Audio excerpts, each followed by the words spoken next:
मेरी अपनी मालूमात की रोशनी में एक जलसा कम से कम 2 लाख से लेकर के 5-7 लाख तक खर्च होने के बाद ही पाए तकमील तक पहुंचता है।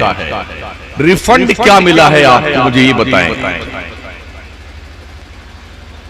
अगर आप सिर्फ वाह वाह करने के लिए जलसा करते हैं तो अपनी मौत की तैयारी अभी से कर लें आप।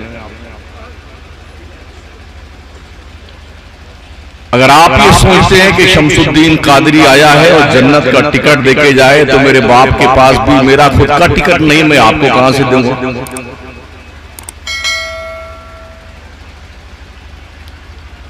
शुगर के मरीजों को थम्स अप पिलाना मुझे नहीं आता है। एक डॉक्टर का काम है मर्ज की तशखीस करने के बाद सही ढंग से उसका इलाज करे। अगर डॉक्टर ही मरीज के मर्ज को बढ़ावा देने का काम करने लग जाए तो अस्पताल में सिवाय मैयत के कोई जिंदा नहीं मिलेगा। शायद गुज़िश्ता कई सालों से हमारी ये बिरादरी जो मेंबरे नूर पे जलवा फरमा है यही काम कर रही है कि मरीजों को मौत का इंजेक्शन दिया जाए। हमने कभी इस बात पर गौर करने की कोशिश नहीं की कि हमें हमारी कौम के हालात जिंदगी के हवाले से कुछ गुजारिशात अर्ज करनी चाहिए। आप भी रात भर जागते रहे और हम भी रात भर जागते रहे। रात आई, बात आई और चली गई। फिर साल भर आप इंतजार करते रहे कि अब फिर जलसा आएगा, फिर मौलाना लोग आएंगे, फिर शोराए किराम आएंगे, फिर महफिल सजेगी और फिर हम जो है जिंदाबाद के नारे लगाएंगे। क्या वाकई में हम और आप जिंदाबाद हैं? जरा अपने गिरीबान में झांक कर देखिए, क्या वाकई में आप जिंदाबाद हैं? डॉक्टर इकबाल ने यूं ही नहीं कहा था, ये दस्तूरे ज़बाबंदी है कैसा तेरी महफिल में, यहां तो बात करने को तरसती है ज़बानें।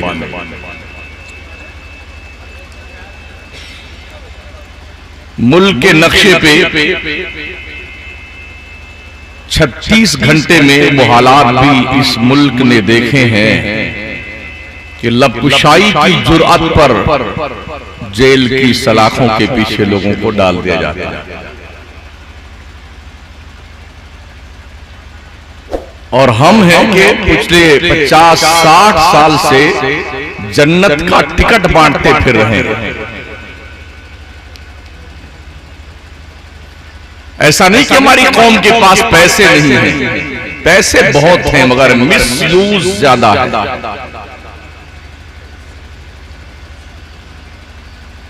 ये जिला कौन सा लगता है? गाजीपुर।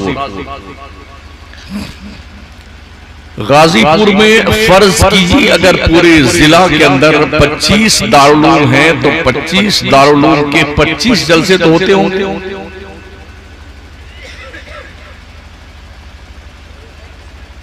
क्या हम इन 25 इदारों के 25 जलसों को एक जलसा की शक्ल में तब्दील नहीं कर सकते हैं?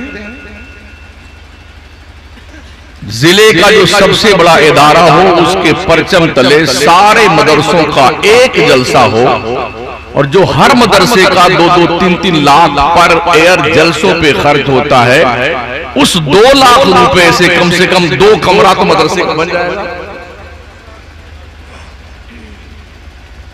हमने मदरसों के भी हालात देखे हैं, कहीं की ईंट कहीं का रोड़ा, भानमती ने कुंबा जोड़ा। दरवाजा लगा है तो खिड़की नहीं है, खिड़की लगी है तो दरवाजा नहीं है, दरवाजे सलामत हैं तो कुंडी नहीं है, बाथरूम चले जाइए तो डर लगा रहता कोई धक्का मार के खोल ना दे।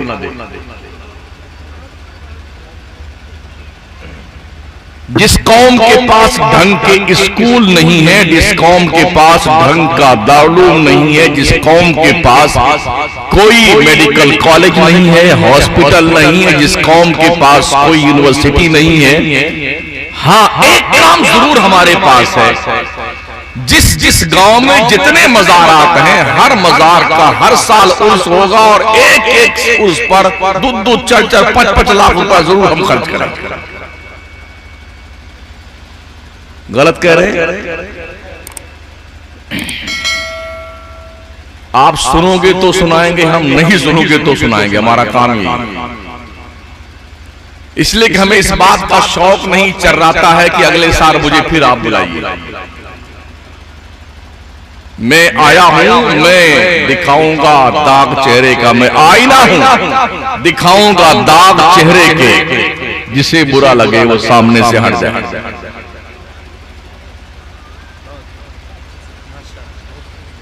मैं मुल्की मदरसों की बात करता हूं, अहले सुन्नत वल जमात के मादूदे चंद मदरसे छोड़ दीजिए तो हर जगह यतीमी का एहसास होता है, गुर्बत का एहसास होता है।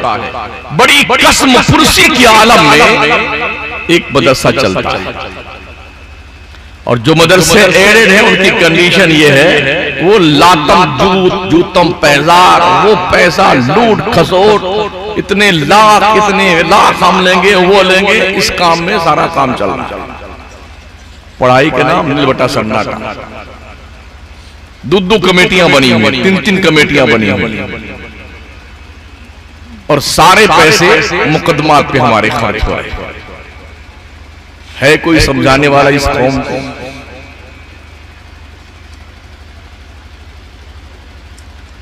अपने मुकदमात कुरान और हदीस की दहलीज पे लाओ,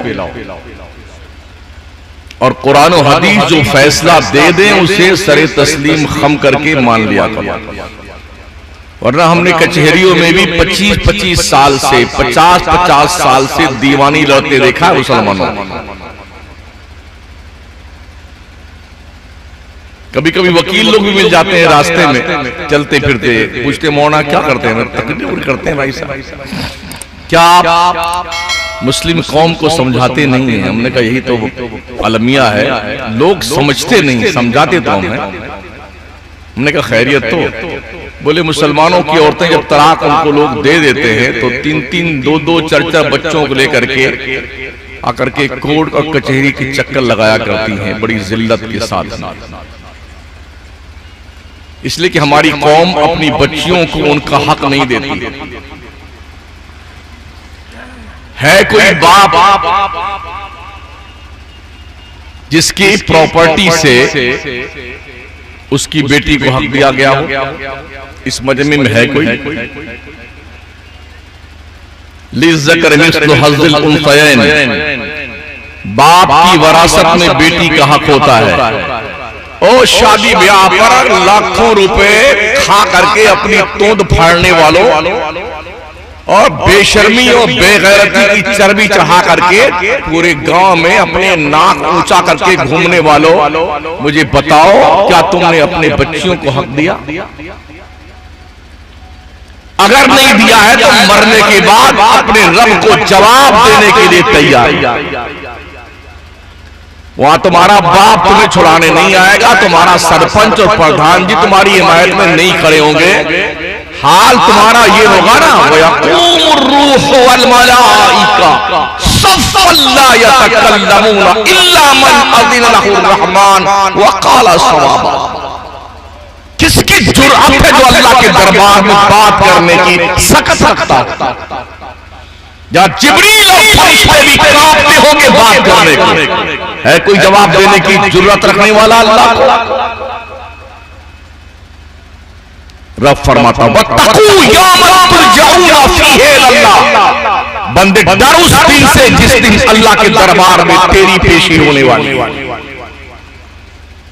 मुस्तफा करीम अलैहिस्सलाम फरमाते जब तक बंदा अपने जिंदगी के हवाले से एक एक पल का हिसाब अल्लाह को नहीं दे लेगा तब तक उसे कदम उठाने की इजाजत नहीं दी जाएगी।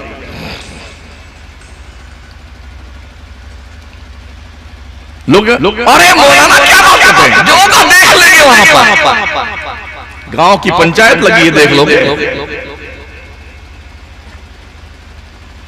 हश्र के मैदान में जब अल्लाह कुर्सी अदालत पर इस्तवा फरमाएगा ना, रहमान अल अर्श इस्तवा, जैसा कि उसकी शान के लायक।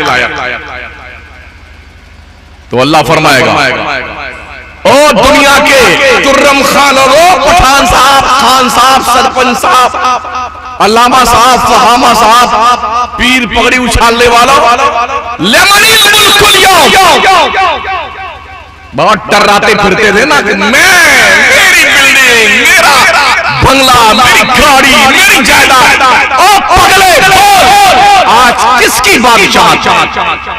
लेमनिल मुल्कुल यौम। पूरे हश्र के मैदान में सन्नाटा तारी होगा, कोई बोलने की हिम्मत नहीं जुटा पाए। फिर अल्लाह फरमाएगा, लिल्लाहिल वाहिदिल कहार, आज कहर फरमाने वाले अल्लाह वहदहू ला शरीक की बादशाह है। चार पैसे क्या मिल गए बेटा? यूं चलता है जैसे भैंस नहीं चलती, यूं सीना तान कर यूं चलता। पैसा मिलने के बाद औकात भूल गए। अल्लाह ने तुम्हें कतरे नापाक से पैदा किया है। हल अता अलल इंसानी हीनुम मिनद-दहर लम यकुन शयअन मज़कूरा। इंसान पर एक ज़माना ऐसा भी गुजरा है जब वो कोई काबिल कदर चीज नहीं था, नापाक कतरा था। और अल्लाह ने जब तुझे ये उरूज बख्शा ना, वलक़द कर्रमना बनी आदम का ताजे ज़र्री पहनाया सर पर, तो पगला गए हो। सुन्नियों की मस्जिद देखिए तो नमाजियों की इतनी ज्यादा किल्लत है। बसा औकात तो हमने देखा इमाम इंतजार करता कोई इक्का दुक्का और मुक्तदी आ जाए तो जमात कर। अभी हम इसी में बहस कर रहे हैं कि कूड़ा की नियाज होनी चाहिए कि नहीं होनी चाहिए। महोदय जी, दुनिया चांद तक पहुंच चुकी है तो कूड़े की फातिया पे लगे हुए हो। जो कौम अभी मैक पर नमाज पढ़ने पे बहसो मबासा करती हो, उसे क्या शऊर कि दुनिया चांद पे कमल दे डाले। अगर आप समझते हैं कि आप जहालत आपका इलाज है तो भूल जाइए, जहालत किसी कौम के भविष्य के रोशन होने का इलाज नहीं है। किसी भी कौम के रोशन मुस्तकबिल का इलाज ओनली क्वालिफिकेशन है तालीम, सिर्फ तालीम और सिर्फ तालीम। अगर आप पढ़े नहीं ना तो दुनिया आपको जूता बना के पहन के गुजर जाएगी। जो कुछ हो रहा है नक्शे पे दुनिया के, वो आपसे भी पोशीदा नहीं। जितने लोग रास्ते में मिलते हैं ना बनामी मुस्लिम, वो इस दर्द का इजहार है हजरत क्या बताएं, बड़े हालात है, अरे यूं हो रहा है, यूं हो रहा है, यूं हो रहा है। ये रोना तो हर कोई रो रहा है, मगर क्यों हो रहा है जरा कभी इस पे भी गौर किया? नमाज तुम नहीं पढ़ते, रोजा तुम नहीं रखते, हज नहीं करते, ज़कात नहीं देते, भाइयों के हकूक पे डाके डालते हो, उश्र नहीं निकालते हो, बड़ों का एहतराम नहीं करते हो, छोटों से प्यार नहीं करते, माँ बाप की इज्जत नहीं करते, निगाहें आवार हो रही है, शराब पीते हो, जुआ खेलते हो, कोरस पीते हो, गरज पीते हो, भांग पीते हो, अफीम पीते हो और फिर कहते हो हालात बहुत बुरे। खुदा ने आज तक उस कौम की हालत नहीं बदली न हो जिसको ख्याल आप अपनी हालत के बदले। अल्लाह इरशाद फरमाता है, क्या तुमने ये सोच रखा है कि हमने तुम्हें यूं ही पैदा कर दिया है बेर काम के? अफासिबतुम अन्नमा खलक़नाकुम अबसा, क्या हमने तुमको बेकार पैदा किया है? व अन्नकुम इलैना ला तुरजऊन, क्या तुमने ये सोच रखा है तुम्हें पलट कर रब की तरफ नहीं जाना है? हमने खुदा का हक नहीं पहचाना। अल्लाह कहता है वमा क़दरुल्लाह हक़्क़ क़द्रिही, लोगों ने अल्लाह की कदर नहीं जानी जैसी कदर अल्लाह की जाननी चाहिए। गरीब आदमी अचानक मालदार हो जाए, गाड़ी वाड़ी ले आता है ना, तो अपनी गाड़ी पर लिखता है ये नजर मेरे पीर की है। अबे मक्कार, झूठे, क्यों बेहूदी का प्रचार प्रसार करता है? अल्लाह ने करम किया है, तुझे मालदार बनाया है, तो बजाय रब का नाम लिखने के लिए नजर तेरे तीर की। ओ क्या बात है।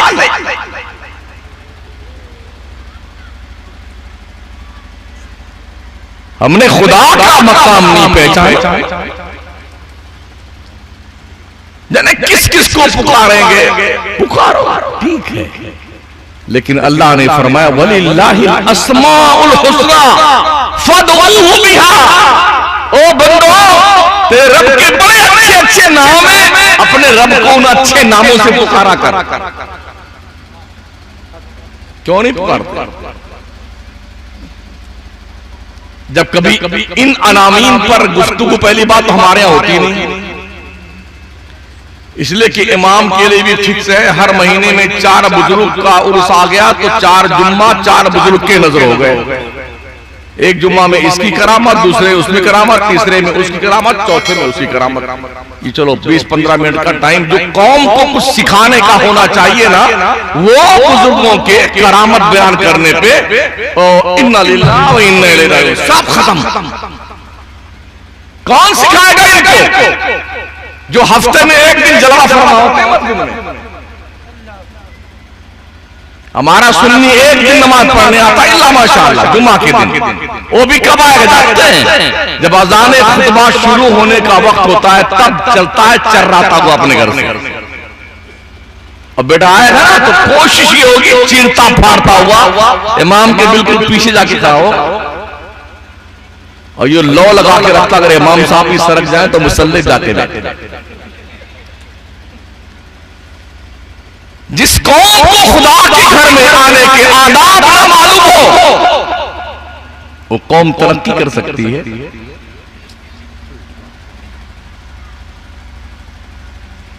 अल्लाह वाले अपनी कब्रों में जो सो रहे हैं ना, इन्होंने अपनी रातें रो रो के गुजारी, और हमारी कौम का हाल क्या है? पूरी रात मोबाइल की दादी अम्मा लेकर के बैठा हुआ नौजवान, जागता जागता जागता जागता जागता जागता। ट्रेन में कभी चलने का इत्तेफाक होता है तो जब भी आंख खुलती है जिस तरफ देखिए तो मोबाइल चालू ही रहता है, चाहे 3 बजे हो चाहे 4 बजे हो। इस तरह दुनिया पगला गई है। लेकिन हमें दुनिया से क्या मतलब है? हमको तो मुसलमानों से मतलब है कि मुसलमान इतना क्यों पगला गया है? जिस कौम को अल्लाह का खौफ रखना चाहिए वो कौम क्यों खुदा से बिल्कुल बेखौफ हो चुकी है? अल्लाह इरशाद फरमाता है, या अय्युहल्लज़ीना आमनू तक़ुल्लाह हक़्क़ तुक़ातिही वला तमूतुन्ना इल्ला व अंतुम मुस्लिमून। ओ ईमान वालो, अल्लाह से ऐसे डरो जैसा कि उससे डरने का हक है, और मरो तो मुसलमान बन के मरो।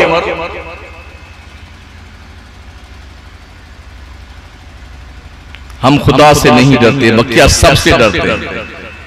NPR से डरते हैं, NRC से डरते हैं, कुत्ते बिल्ली से डरते हैं, चूहे चुचुंदर से डरते हैं, गधे बिल्ली से डरते, सबसे डरते हैं, अल्लाह से नहीं डरते। जो लोग अल्लाह से डरते थे ना, उन्होंने उस दौर के कैसरो किसरा के ताबूत में आखिरी कील ठोका था।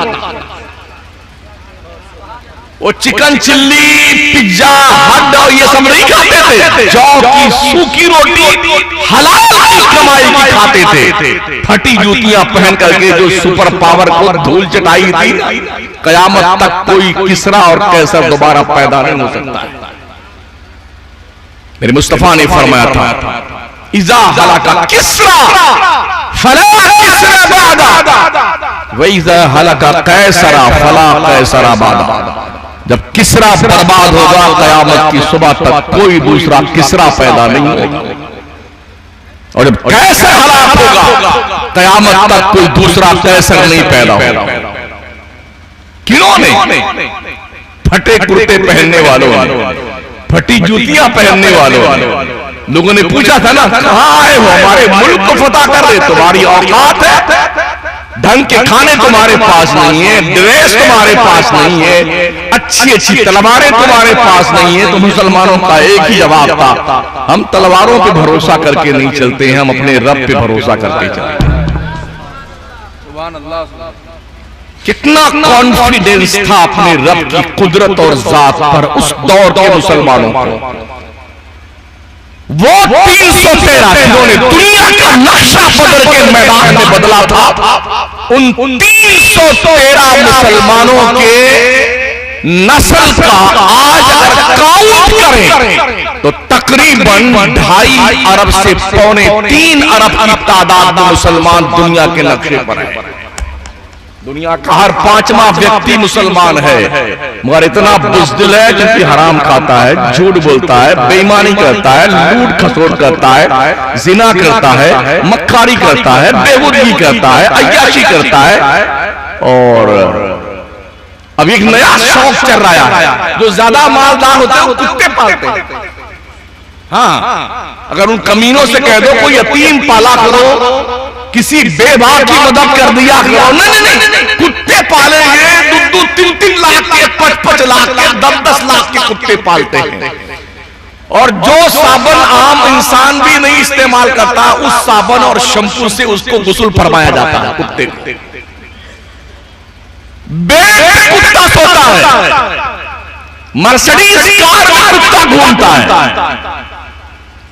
और हमने कुत्तों को पालने वाले कुत्तों को देखा है, उसको बोसा लेते, चुम्मा लेते कुत्ते को। दिल के फफूले जल उठे सीने के दाग से, इस घर को आग लग गई घर के चिराग से। बेहयाई का प्रचार प्रसार हमारे देश में भी पाकिस्तान को देख करके होने लगा है। पाकिस्तान की भी औरतें सज धज करके लाली वाली सब लगाओ लोगों करके हैं, उस पे वो यूट्यूब पर देखिए क्या नाते पड़ रहे झूम झाम करके। तो हमारे मुल्क में भी ये बिदअते सैया रिवाज पजीर हो गई है। हमारी औरतों की भी मिलाद अब ऐसी होने लग गई। औरतों की आवाज भी औरत है ना, पूछिए मुफ्ताने किराम उलमाए किराम बैठे हैं, मैक लगा करके पूरे महल्ले में, पूरे गांव में, पूरे इलाके में औरतें खिताब फरमा रही और सब सुन रहे हैं। अल्लाह तुम्हारे कानों में जहन्नम का पिघलाया हुआ शीशा और काजा डालेगा। वो तुम भी ध्यान रखना, हव्वा की बेटियों, अगर तुमने इस तरह से शरीयत मुस्तफिया के कानून को पामाल करके अपने आवाज का प्रचार प्रसार करके भले नात कहो या कुरान कहो, इसका यह मतलब नहीं है कि तुम नात पढ़ने के लिए तुमको आजादी मिल गई है और ओपनली तौर पर मर्दों के मजमा तक तुम्हारी आवाज जाए। हराम है। जब से बच्चियों के इदारे खुल गए हैं ना, तो जो जिम्मेदार लोग हैं वो चंदा वंदा करने के चक्कर में खूब बढ़िया मिलाद कराते हैं। इस मोहल्ले में, उस मोहल्ले में, उस इलाके में, बहुत दूर दूर तक प्रोग्राम फरमाती है औरतें भी हैं। एक बार औरंगाबाद से हम चल रहे थे मुंबई के लिए, तो एक खतीबा मुबल्लिगा हमारे सामने वाली सीट पे तशरीफ फरमा था। तो उन्होंने अपना तारुफ करवाया। हमने पूछा भी नहीं, अपनी तरफ से तारुफ फरमाया कि मैं जो है साउथ अफ्रीका भी जाती हूं खिताब फरमाने के लिए। अब बताइए क्या उस घर के मर्दों की हया मर गई है? उन भाइयों के जनाजे निकल गए, बाप का जिंदा जीते जी मर के कब्र पहुंच गया। सोचिए और 100 बार सोचिए। प्यारे आका सल्लल्लाहु तआला अलैहि वसल्लम की प्यारीवानों, अभी जस्ट कोई 26 जनवरी को हमारे जयपुर की सरजमीन पर एक सरकारी स्कूल में मौजूदा जो हुकूमत हमारे राजस्थान बनी है, उसके एक एमएलए ने बाज़ाब्ता तौर पर धार्मिक नारे लगवाए 26 जनवरी के मौके पे, और मुस्लिम बच्चियों को बाज़ाब्ता टारगेट किया गया। तो करीब 1 हफ्ता होने को आ रहा है, अब तक एहतजाज चल रहा है कि इस तरह से सार्वजनिक और 26 जनवरी के मौके पर धार्मिक नारे लगा करके और बुर्का पोश बच्चियों को उकसाना, इस बुनियाद पर ये माफी मांगे सार्वजनिक तौर पर। अब तक एहतजाज चल रहा है बुर्का पहनने वाली बच्चियों। हमारी बच्चियां कब समझेगी कि इन्हें बुर्का पहनना चाहिए? और बुरके भी ऐसे इल्ला माशाअल्लाह, अल्लाह की पनाह। अगर कोई नहीं देखना चाहे तो देखे, चमकौआ, झमकौआ, लपकौआ, ऐसे ऐसे बुरके मार्केट में आ गए। बुरके का मतलब क्या होता है? औरत के वजूद का वो हिस्सा उसमें छुपा हुआ हो जिसके दिखाने से शरीयत ने बाज़ाब्ता तौर पर सख्ती से मना किया। उसका नाम बुरका होता है, उसको नकाब कहते हैं। ये जो प्रचलित बुरका हमारे मुआशरे में है, इस बुरके पे प्रतिबंध हम कब लगाएंगे, इस बात का इंतजार है। या तो हम सरेंडर हो गए हैं औरतों के सामने कि अब ये बेगम साहिबा हमारी मानती नहीं है, यही तो है ना। ये भी मैं अर्ज कर दूं, अपने बच्चियों को मोबाइल देना बंद कर दो। जब तक इनकी शादियां ना हो जाए ना, बच्चियों को मोबाइल मत दो। ये बलाए नागहानी कॉलेज और स्कूल से आ रही है, गर्लफ्रेंड और बॉयफ्रेंड।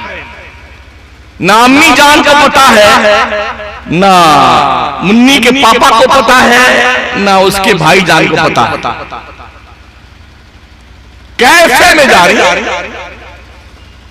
बॉयफ्रेंड के साथ, गई पढ़ने के लिए कॉलेज की हवा, और फिर उसी कैफे में से कैफियत बदलती है। और जब वो कैफियत बदलती है ना, तो सिर्फ माँ बाप की नहीं, पूरी मिल्लत की नाक कटवा कर दम लेती है। इसलिए हमारी कौम को अपने कॉलेज की जरूरत है। शादी ब्याह में करोड़ों रुपया लुटाने वाले पगलों, ये पैसे इकट्ठा करके अपनी कौम के लिए कॉलेज बनाओ, अपनी कौम के लिए यूनिवर्सिटी बनाओ, अपनी कौम के लिए स्कूल बनाओ, जहां पर हमारी मुस्लिम कम्युनिटी की बच्चियां और बच्चे सिस्टमेटिक ढंग से, औरतें लड़कियां पर्दे में रह करके मखलूत तालीम नहीं, लड़कों की क्लासें अलग लगे, लड़कियों की क्लासें अलग लगे, और बाज़ाब्ता तौर पर उन्हें तालीम दुनिया से भी आशना किया जाए, तालीम दीन से भी आशना किया जाए। अगर ऐसा हुआ तो हमारा भविष्य रोशन हो सकता है।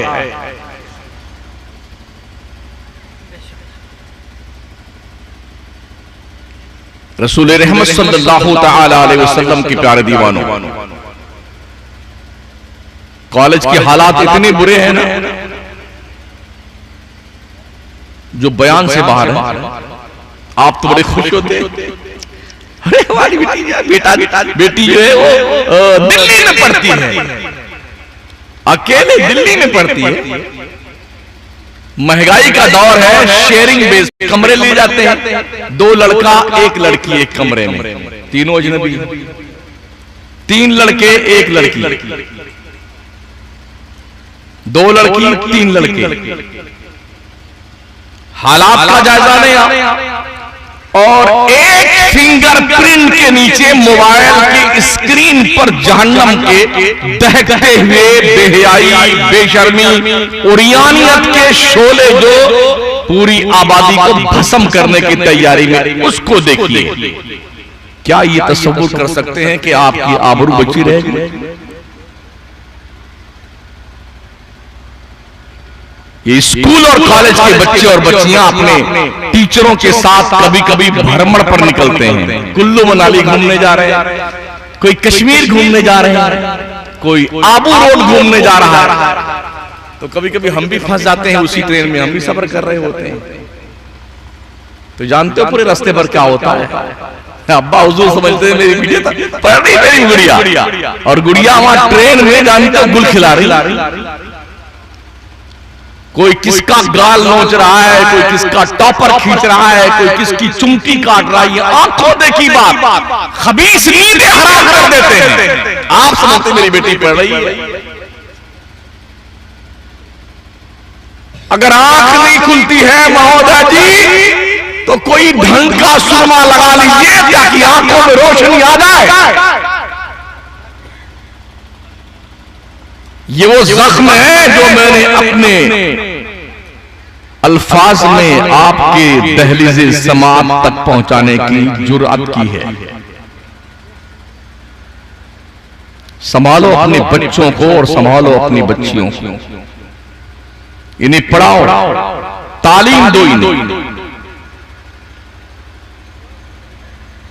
और ये भी याद रखें, जो कुछ भी हो रहा है आज की तारीख में, इसका एक ही विकल्प है तालीम। 20-25 साल के लिए भूल जाओ क्या हो रहा है दुनिया में, और सिर्फ पढ़ो मुसलमानों, सिर्फ पढ़ो। पढ़ लिख करके इस देश की जरूरत बन जाओ। तुम्हें कोई नेगलेक्ट नहीं कर सकता है। पढ़िए, पढ़ाई की। मदरसे तो जूझते हुए जिंदगी गुजार रहे हैं हमारे।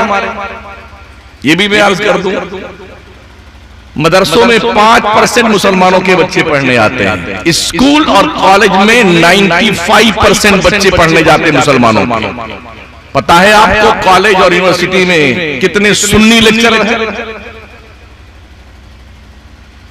इस्लाही, फलाही, कासमी, नदवी, मज़ाहरी, ये सब लेक्चरर प्रोफेसर हैं। हमारी जमात अहले सुन्नत का कोई इक्का दुक्का प्रोफेसर मिलेगा, वो खुला जहन, एकदम क्लीन दिल दिमाग, जो 17, 15, 16 साल का बच्चा कॉलेज की चौखट पे पहुंचता है, यूनिवर्सिटी में पहुंचता है, उसके दिल दिमाग पर जो बात डाली जाएगी वही एक्सेप्ट करेगा ना। हम तो इसी मरे जा रहे हैं। वो उसका मदरसा चल रहा है, उसको नीचा दिखाना है। वो हमारे मदरसे को नीचा दिखाने लगा हुआ, और हम उसके मदरसे में। महोदय जी, ये 5% में तुम मरे जा रहे हो। तुम्हारी कौम की 95% जनरेशन वो दूसरों की गोद में जा रही है।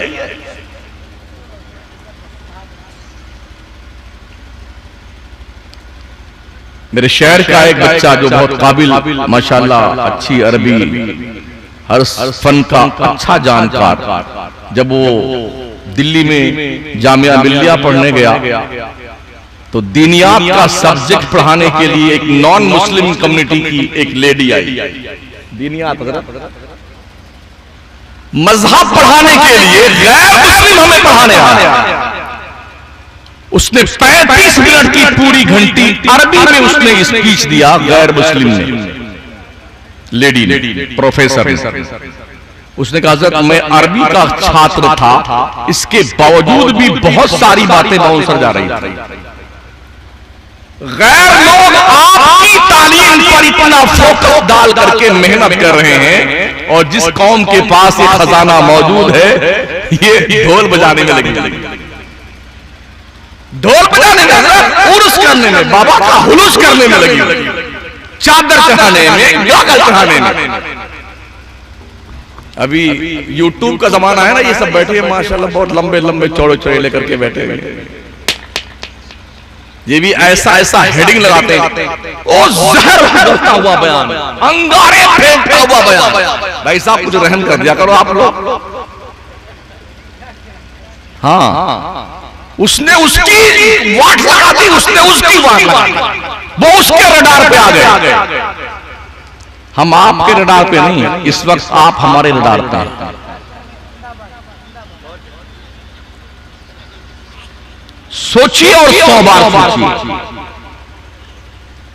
चाहे मुझे गाली देना, कुछ भी करना, मेरे को कोई परवाह नहीं है, मगर ये मैं देखा हूं, एक मदरसा वाला दूसरे मदरसे को नीचा दिखाने के लिए उसकी चुगली भी करता है, गीबत भी करता है। इल्ला माशाअल्लाह। क्यों? वो कोई जंतर मंतर पढ़ा रहा है? वो भी तो वही काम कर रहा है जो आप कर रहे हैं। इसलिए मैं अर्ज करता हूं, अगर जिले में 25 मदरसे हैं सुन्नियों के, तो सारे मदरसों के बच्चे जो हाफिज मौलवी कारी बने ना, उनका एक जलसा पूरे जिले का करो, और मदरसों का नाम लेकर के ऐलान किया, ये बच्चे वहां के हैं, ये बच्चे वहां के, वहां पढ़ के आए, वहां पढ़ के आए, और जो 1-2 लाख रुपया खर्च हो ना, वो सारे मदरसों पे डिवाइड कर दिया जाए, ताकि जलसे हमारे कम हो, काम ज्यादा। हमारे यहां जलसे ज्यादा है और काम शायद 2% भी नहीं है। उसकी वजह बता दो, 1.5 महीना से मैं तकरीर कर रहा हूं और 9 मार्च तक एको तारीख खाली नहीं है। इससे अंदाजा होता है कि हमारी कौम कितनी पगलाई हुई है। अंदाजा होता है ना। और किसी भी इंतजाम करने वाले जलसा वालों का अगर किसी मौलाना ने नाम ले लिया ना, तो बेटा वहां कर बैठा हुआ, वहां से नाचता हुआ आएगा गड्डी लेकर के। क्या बात, जिंदाबाद। ऐसा लगेगा शायद हमने इनको जन्नत का टिकट दे दिया।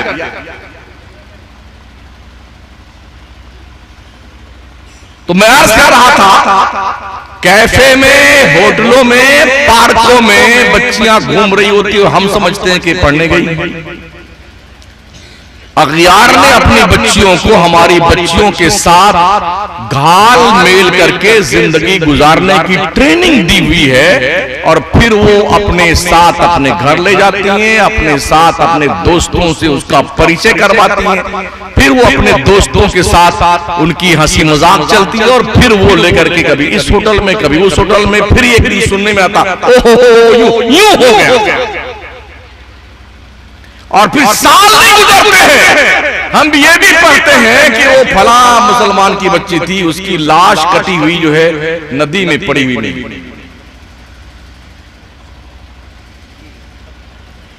इन बच्चों और बच्चियों को कौन समझाएगा दीन? हमारे यहां पढ़ने पढ़ाने का मिजाज ये, पढ़ो चाहे चूल्हे भाल में जाओ, हमको तनख्वाह तो मिल ही रही है। जब ये सोच हमारी हो जाए और हमें इस बात का डर न रहे कि अल्लाह हमसे पूछेगा, कौन अपने बच्चों को अमानत के तौर पे मदरसों में देके जाती है। एक मुदर्रिस की जिम्मेदारी यह है कि अपनी ईमानदारी के साथ इल्म की रोशनी उस बच्चे के सीने में मुंतकिल कर दे, इसलिए कि दरख्त अपने फल से पहचाना जाता है। अगर आपने ईमानदारी के साथ अपना इल्म बच्चे के सीने में मुंतकिल कर दिया, जहां जाएगा ना लोग कहेंगे यार कितने काबिल उस्ताद का ये शागिर्द रहा है। नाम तो आपका होगा ना।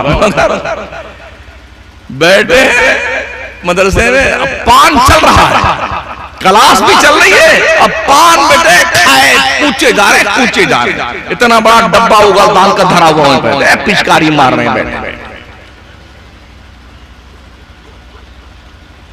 मदरसों की जिम्मेदारी है सदर मुदर्रिस की, जैसे घंटी लगे हर मुदर्रिस से, हर टीचर से उसका मोबाइल ऑफिस में जमा करवा लो और उनसे कह दो जब तक हमारी क्लास तुम चला रहे हो तुम्हें मोबाइल नहीं दिया जाएगा। इस शर्त पढ़ाइए तो पढ़ाइए। हमने ये देखा, मुशाहदा किया, यूं देखते हैं। हाँ सुना सुना सुना सुना सुना सुना और देख खबीस सुनो,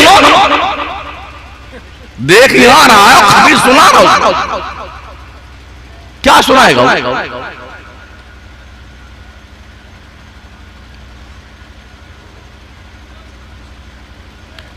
दूसरी बात ये भी सुन ले मुदर्रिसीन, बच्चों को मारना बंद कर दो। अगर बच्चे मदरसे को बैतुल ज़र्ब समझ लेंगे ना तो कभी नहीं पढ़ेंगे।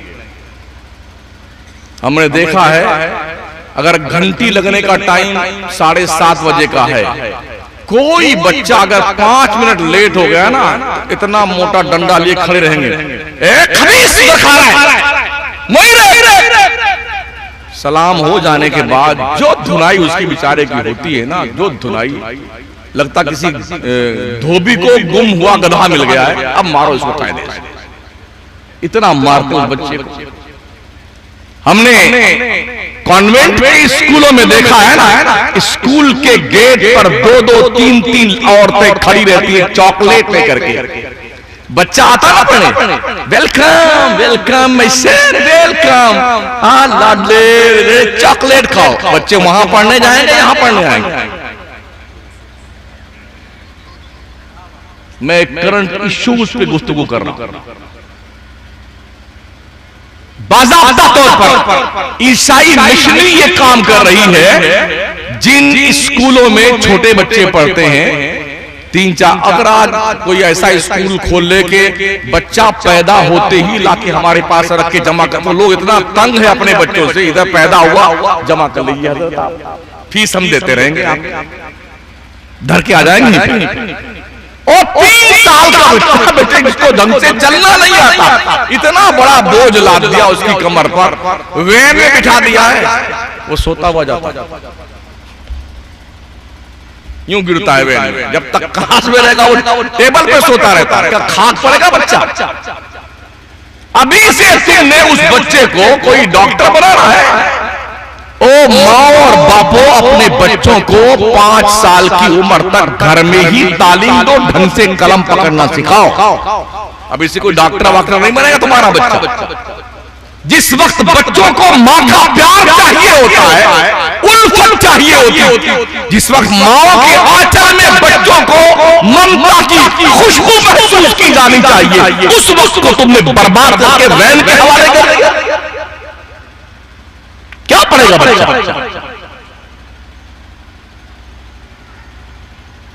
तो करते क्या है मिशनरी वाले?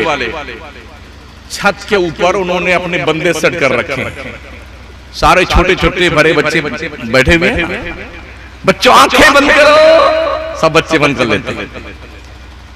तुम्हारी क्या चॉइस है? तुम कौन सी चॉकलेट खाना चाहते हो? तो बच्चे अपने मनपसंद की चॉकलेट बताते हैं। आंखें मूंद के ईसा मसीह को याद करो। तो जब बच्चे आंखें बंद करके ईसा मसीह को याद करते हैं, तो बच्चों की चॉइस की चॉकलेट वहां से वो बंदा गिराता है। तो बच्चे आंखें खोलो, तो जब बच्चे आंखें तो उनके सामने उनकी मनपसंद चॉकलेट, यूं करते हैं। बचपन से बच्चों के सादे दिल की तख्ती पर इस तरह से कुफ्र और इर्तिदाद की तहरीर लिखी जा रही है। आप समझते मेरा बेटा कॉन्वेंट में पढ़ रहा है, पढ़वा लो,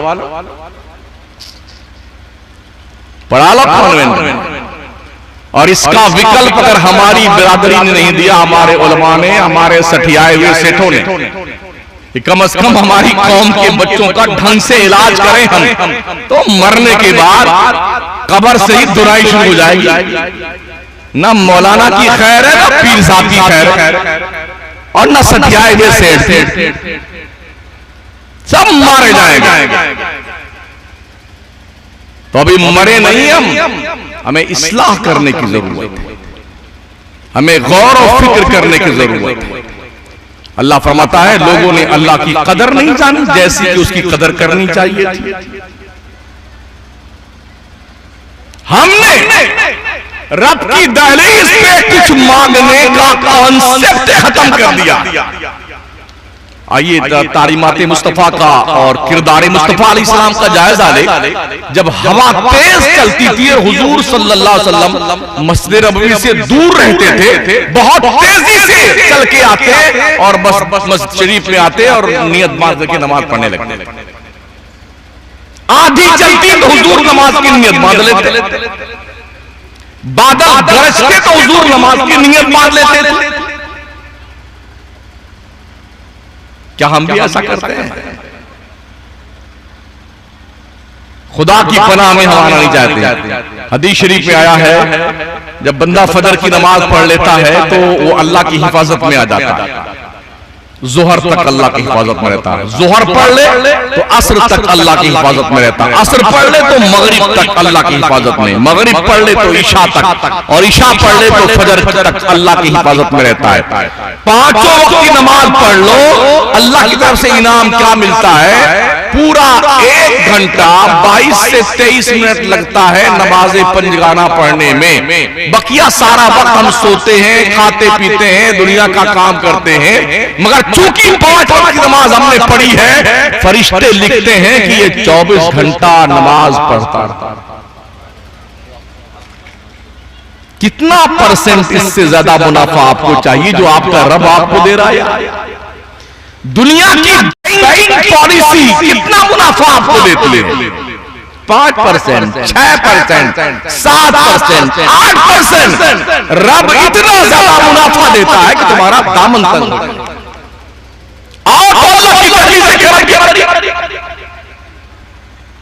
अल्लाह से कुछ नहीं मांगेंगे, यहाँ भाग के जाएंगे, वहां भाग के जाएंगे, वहां। कितने ऐसे बंदे मिले, बोले 40 साल से लगातार मैं कोई छठी नहीं छोड़ता हूं अजमेर शरीफ।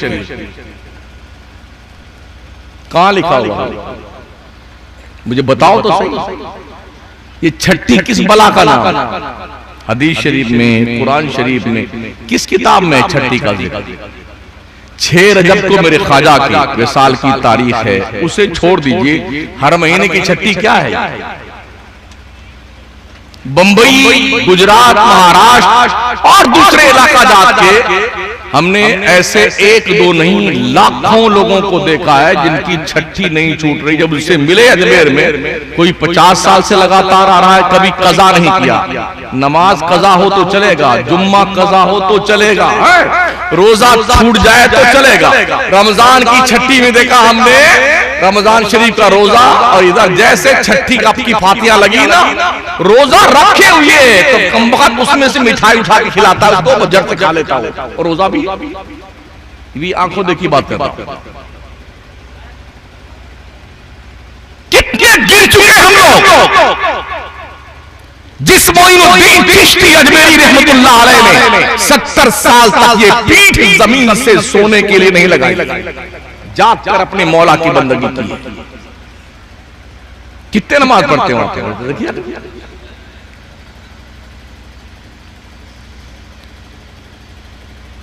हमारी कमाई लुट रही है, हमारी प्रॉपर्टी बर्बाद हो रही है, हम चहलकदमी में मस्त हैं, हमने पैसे बर्बाद करने, सो बर्बाद करने, ठीक है ना? कोई फिक्र किसी को नहीं है। तो बस इंतजार कीजिए कि आप पर कब लाठी पड़े, इंतजार। रसूल रहमत सल्लल्लाहु तआला अलैहि वसल्लम की प्यारे दीवानों, अल्लाह फरमाता ना, उदूनी अस्तजिब लकुम, मेरे बंदो तुम मुझे बुलाओ तो सही, मुझे आवाज तो दो, मुझे पुकारो तो सही, मैं तुम्हारी दुआएं कबूल करता हूं। ये अल्लाह फरमाता। हम अल्लाह को कम याद करते हैं, और हमने ऐसे बंदे भी कसरत से देखे हैं, जाके पड़े रहते हैं मज़ोर पे, रगड़े। यही रगड़ाई कभी अल्लाह घर में कर ले आकर के। जिस घर में ये मजार वाला अपनी पेशानी झुकाता था, उस घर में क्यों नहीं रगड़ता पेशानी? उनके रुतबे बुलंद है, अल्लाह ने वली बनाया, अपना दोस्त बनाया है, ये बहुत बड़ा इनाम उनके लिए है। तुम क्या हो? अभी 5-7 साल से रबीउल अव्वल शरीफ 12वीं शरीफ के मौके पे हमारे सुन्नियों का जत्था बहुत जाता है उम्रा करने के लिए, बड़ा बड़ा जत्था जाता है। जानते हो क्या बदतमीजी करते जाकर के वहां पर? पाकिस्तान और हिंदुस्तान के सारे मिलकर के इतना जोर जोर से मुस्तफा बेहुदे कहां बोल रहा है तू? या अय्युहल्लज़ीना आमनू ला तरफऊ अस्वातकुम फौका सौतिन नबी। जिस नबी की चौखट पर बुलंद आवाज से बात करना जुर्म अजीम है, वहां जाके जोर से देवबंदियों को, वहाबियों को चिढ़ाने के लिए जोर से सलाम पढ़ते हैं। 2000 से डंडे चल रहे हैं वहां पर 12वीं के मौके पर।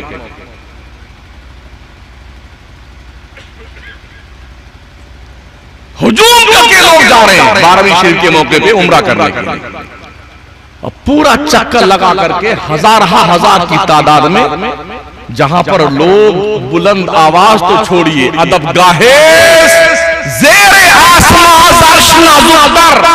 नफस गुम करदा मी आया जुनैदो बायज़ीद।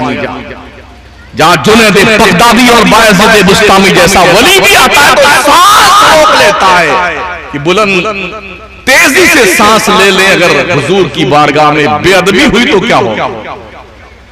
वो हम चिल्ला के सलाम पढ़ते हैं। हमारे लोग खूब दुआ मांगते, या अल्लाह ये वहाबी नजदी बला निकल जाए, यहां सुन्नियों का कब्जा हो जाए। जिस दिन कब्जा हो गया ना हरमैन तैयबैन पे सुन्नियों का, तो हुजूर की जाली शरीफ में हमारी औरतें हमारे लिए इतनी चूड़ियां, धागा, नाड़ा, रिबान, फीता बांध देंगे, जाली दिखेगी। और मुजावर खरीद करके सेठ लोग बैठ जाएंगे जन्नत की क्यारी में, यहां पे कोई नहीं आना चाहिए, हम ही बैठेंगे।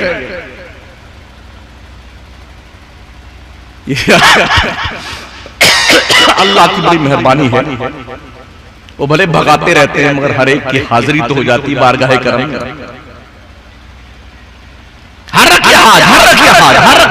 हमको बड़ा बुरा है, हमको रुकने नहीं देता है, तू अकेले है। लाखों दीवाने हैं जो मुस्तफा की मवादा शरीफ में आना चाहते हैं, और हमको बहुत दुख होता है ये खबीस हमारे यहां से निकल जाए तो ठीक है। हज के मौके पे 50-50 लाख लोगों की हाजिरी होती बारगाह रसूल, तुम अकेले हो।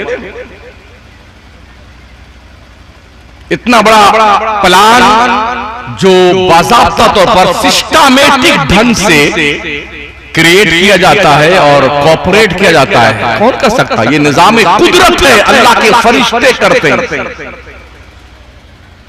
बज़ाहिर सबब कोई बनता, दिलदार नगर के लोगों और कुर्बो जवार के लोगों, अगर आपके समझ शरीफ के झरोके और रोशनदान से दिल के निहा खाने तक कोई बात पहुंचती है तो सोचिएगा, और ये भूल जाइए कि हम कुछ भी करें हम ही जन्नत में जाएंगे। यहाँ जितने हमारे हजरत लोग बैठे हैं मुझ समेत, कोई यकीन से नहीं कह सकता कि हम जन्नत में जाएंगे, कोई नहीं कह सकता। अल्लाह कहता है फमन ज़ुहज़िहा अनिन्नार व उदखिलल जन्नत फ़क़द फ़ाज़ वमल हयातुद दुनिया इल्ला मताउल गुरूर। जो जहन्नम से बचाकर जन्नत में डाल दिया गया वो कामयाब है। तो क्या हम बचा के डाल दिए गए हैं? ईमान पर खात्मा हुआ ना तो जन्नत में जाएंगे, और ये किसी को पता नहीं है कि किसका खात्मा ईमान हो। इसलिए जब भी सोने लगो ना तो दिन भर के गुनाहों का और नेकियों का हिसाब करके सोया करो, और सोच कर सोया करो कि आज दिन में हमने कितने गुनाह किए हैं। तौबा करके सोया करो, इसलिए कि पता नहीं है बहुत सारे लोग रतिये में ट्रांसफर हो जाते हैं। हाँ, कहीं ऐसा ना हो सुबह जब मुअज्जिन अजान दे तो अजान देने के बाद वो ऐलान फरमाए, दिलदार नगर के लोगों बहुत अफसोस के साथ आपको इत्तला दी जाती है, फला बिन फला जो रात में जलसे में जलवा फरमाते अचानक सोए और उनका इंतकाल हो गया। इंशाअल्लाह इन्ना लिल्लाहि व इन्ना इलैहि राजिऊन, उनके जनाजे की नमाज सुबह के बाद पढ़ाई जाएगी। हो सकता है उनमें से आप भी हो और या हम भी हों।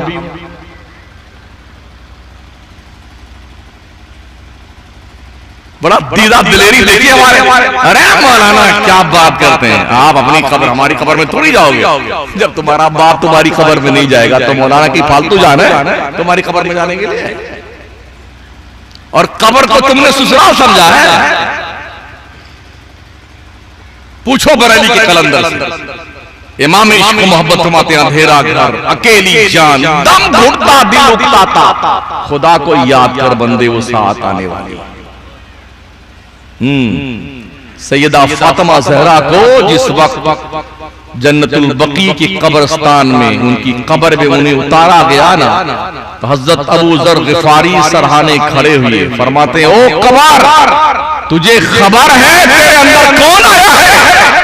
कब्र ने कहा अबू ज़र ज़बान बंद कर ले, कब्र ये नहीं देखती है कौन आया है, कब्र ये देखती है क्या लाया है। इसलिए सोने वाले रब को सजदा करके सो, क्या खबर उठे ना उठे सुबह। लॉकडाउन में हजरत इतना जंग करते थे बेटे नमाज पढ़ने के लिए, 5 आदमी की परमिशन थी लॉकडाउन में नमाज पढ़ने की, तो मोहल्ले से लोग मौलाना तुम्हारे बाप की मस्जिद है हम नहीं पढ़ेंगे नमाज, और लॉकडाउन खत्म हुआ बेटे बाप है कम पता नहीं चलता कहां गए, पता ही नहीं चलता कहां है मर्द। और यूं तो बस तूफान बदतमीजी क्यों की मानी। नारे तकबीर, नारे रिसालत, ख्वाजा गरीब नवाज कॉन्फ्रेंस, उलमाए अहले सुन्नत, हजरत अल्लामा मुफ्ती हम्माद रजा साहब किबला मुरादाबादी। तशरीफ रखें माशाअल्लाह। अजमेर मोहल्ला के कुर्बो जवार में एक भी ढंग का अहले सुन्नत का दारुल उलूम नहीं है,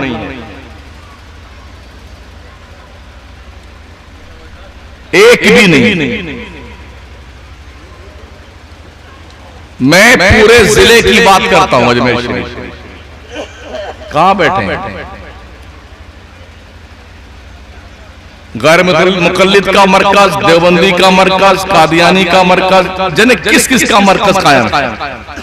चारों तरफ इनके मदरसे फैले हुए। हमारे मदरसे में हमारी ही कौम के लोग जाते हैं, उनको ही पैसा दे के आते हैं। तारागढ़ पहाड़ी के बैक साइड में चिश्तिया मॉडर्न स्कूल चलता है, जो तकरीबन 18 बीघा जमीन पर है। किसका है वो? देवबंदियों का।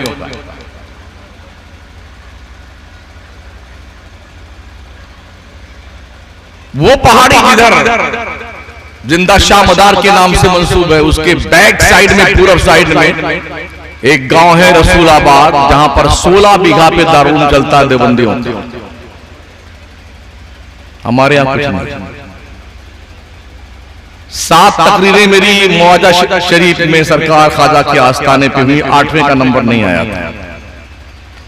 तो एक खादिम साहब है, अरे हजरत आप लोग जरा इनके खिलाफ तकरीर किया कीजिए। हमने एक बात क्या हुई? कहा एक आदमी हमारा मेहमान आया लंदन से, और वो हमारे पास, हम उसको जयपुर से लेके आए, हमारे यहाँ 4, 5, 7 दिन रहा। जब वो जाने लगा, उसको हम छोड़ने के लिए जब जयपुर रवाना हुए, तो रास्ते में उसने बोर्ड देखा दारुल उलूम का, जो देवबंदियों के दारुल उलूम तरफ था, जो मदार पहाड़ी की पीछे साइड में रसूलपुर में, दारुल उलूम सिद्दीकिया का। इस तरह गाड़ी मोड़ दो, उधर लेके गए। तो इतने होशियार हैं मर्दूद लोग, देवबंदी लोग, बच्चों को ट्रेन कर रखा है। गरीब नवाज की मनकबत याद करवा रखी है, गौस पाक की मनकबत याद करवा रखी है, बेहतरीन मेहमान का कमरा बना रखा है, सुसज्जित, एयर कंडीशन बढ़िया से, सारा अमला इकट्ठा हुआ, बड़ी मेहमान नवाजी की, कदर की। बेटे तुम ख्वाजा साहब की मनकबत सुनाओ ना। एक ख्वाजा की मनकबत सुना रहा, एक गौस पाक की मनकबत सुना रहा, खूब सुनवाया। उसके बाद जानते हो क्या कहा दिन ने? क्या 10 लाख रुपया उस बंदे ने, जो मेरा मेहमान था ख्वाजा का, उस दारुल में दे के आया। तो हमने कहा तो आपको तो बहुत ही परेशानी हुई होगी सर। कहा हाँ, आप हमारे सामने 10 लाख रुपया दे के जाएगा देवबंदी होगा तो परेशानी नहीं होगी, आप इसको बयान क्या कीजिए। ये उन खादिम साहब ने। इस तरह से हमारे सुन्नी ख्वाजा के मानने वाले जाते हैं और पैसा उनको दे के आते हैं जो ख्वाजा के दुश्मन है। हमारे पास कोई प्लान नहीं है, कोई सिस्टमेटिक निजाम नहीं, बस हम यूं चल रहे हैं, चलती का नाम गाड़ी है, हम सुन्नी जिंदा है माशाअल्लाह, बस इसी में हम मस्त हैं। इसलिए दिलदार नगर और कुर्बो जवार के लोगों थोड़ा काम कीजिए। शादी के बड़ी शीन का 3 नुक्ता गायब कर दीजिए, एकदम सादी सादी कर दीजिए। फजूल खर्चियों पर पाबंदी लगाओ। जो 20-20 लाख 50-50 लाख रुपए शादियों में खर्च करते हो ना, इसे बंद कर दो। इसकी जगह पर बच्चियों को बाप की विरासत में हक देने का रवाज डालो, ताकि यहां भी बच जाओ और अल्लाह के यहां भी बच जाओ। बच्चियों को हक दो। खुदा ना खास्ता कभी तलाक की नौबत आ जाए तो बच्चियां कोर्ट और कचहरी में 2-2, 3-3 बच्चे लेकर के साल दर साल घूमती ना फिरे। बाप की दी हुई विरासत में से, बाप की प्रॉपर्टी में से जो उसे हक मिला है, उस पर रह करके गुजर बसर कर सकती है। ये रिवाज चलते चलते ये भी मैं अर्ज कर दूं, आज दुनिया कुरान पर रिसर्च करती है, हदीस पर रिसर्च करती है, और इस पर रिसर्च करके चांद पर प्लॉटिंग कर रही है, अंतरिक्ष में जा रही है, बम बना रही है, रॉकेट और मिसाइल बना रही है, खजाने ढूंढती है, मादनियां निकालती है जमीन से कुरान पर। इसलिए कि अल्लाह का ऐलान है, वला रत्बिन वला याबिस इल्ला फी किताबिन मुबीन, वो भी इस कंडीशन से तिब्यान लिकुल्लि शै। हम कभी पढ़ते हैं कुरान, ऐसा सजा वजा करके बढ़िया वाला मखमल वाला जुजदान बनवाएंगे, लपेट लुटपुट करके 10 मरतबा चुम्मी चाटी करके फिर उसको रखेंगे ऊपर वाले ताक, और जब चांद निकलेगा रमजान का फिर उतारा जाएगा झाड़ पोंछ के, तब बैठ के गूंगा करता बैठा। और कब आएगा मौलाना के, कोई अब्बा अब्बा मर गए ना, अम्मी मर गई तो आएंगे, मौलाना साहब हमारे अब्बा की फातिहा लगा दीजिए, अभी कुरान खानी करवा दीजिए। अगर कह दिया मौलाना ने कि थोड़ा छुट्टी के बाद अच्छा चंदा लेने आने तो बताएंगे, हम धौंस देता बेटा, चंदा लेने आया तो बताएंगे। ये कुरान तेरे बाप की बख्शिश करवाने आया है क्या? इसके नुज़ूल का ये मकसद है? अल्लाह कहता है इन हाज़ल कुरान यहदी लिल्लती हिया अक़वम, बेशक ये कुरान इसलिए आया है ताकि पूरी दुनिया को हिदायत का सरचश्मा अता करे।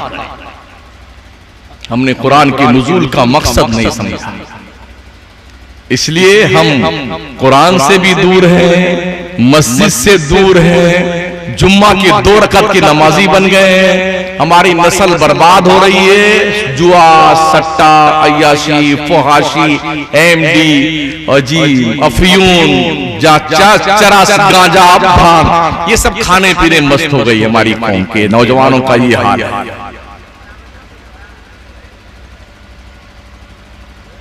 तो ये चंद गुजारिशात थी, थोड़ी कड़वी कड़वी थी, थोड़ी नमकीन भी थी, थोड़ी सी मीठी भी थी। इसको माजून मुरक्कब बना लेना और आराम से 2-4 गोली हिसाब से हजम कर जाना। हो सकता है अगर हाजमा सही रहा तो फायदा कर जाएगा, वरना ये दुकान कल इंशाल्लाह हमारी कटिहार में लगेगी। अब हजरत से सुनिए, हमारे फैजी साहब जलवा फरमा, इनसे सुनिए, मद्दाहाने मुस्तफा है, इनसे सुनिए। कोशिश ये कीजिए कि सुन्नी से मुत्तहिद होकर जिंदगी गुजारे, अपने बच्चों की निगरानी कीजिए, ध्यान दीजिए, मदरसे सुसज्जित कीजिए, बढ़िया मदरसे बनाइए, बढ़िया स्कूल बनाइए, बढ़िया कॉलेज बनाइए। मैंने भी कचौचा में कहा था, कई पीर हजरत मौजूद थे, मोइन मियां भी थे, मैंने कहा कचौचा के पीरों, खुदा के लिए कौम पर एक तो रहम कर दो, एक यूनिवर्सिटी कचौचा के पीर बना दे, एक यूनिवर्सिटी बरेली के पीर लोग बना दे, और एक यूनिवर्सिटी अजमेर के लोग बना दे। मैं समझता हूं काफी हद तक हमारी कौम को फायदा तो मिलेगा ही, मगर मुझे नहीं लगता कि लोग बनाएंगे। हाँ हजरत, क्या किया जाए? बस दोस्तों, अल्लाह करे कि कुछ समझ में हमारी कौम क्या है। एक महीने में अगर आप 30 दिन बोटी खाते ना, एक दिन बोटी खाइए, गोश्त एक रोज खाइए, और मारारा के सादात का ये फरमान जहन में रखें, आधी रोटी खाओ, बच्चों को पढ़ाओ।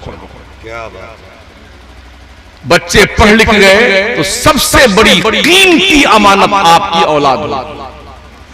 अपने बच्चियों को छोटे छोटे कपड़े मत पहनाओ, इतने छोटे छोटे लोग, अरे अभी बच्ची है, अभी छोटी है, और लेगी पहनाते, लेगी। हमने कहा ये लेगी क्या होता है, तब पता चला बिल्कुल बंदूक की तरह एक जो अभी चली है ना, यूं पहना लेते हैं, उसको लेगी बोलते हैं।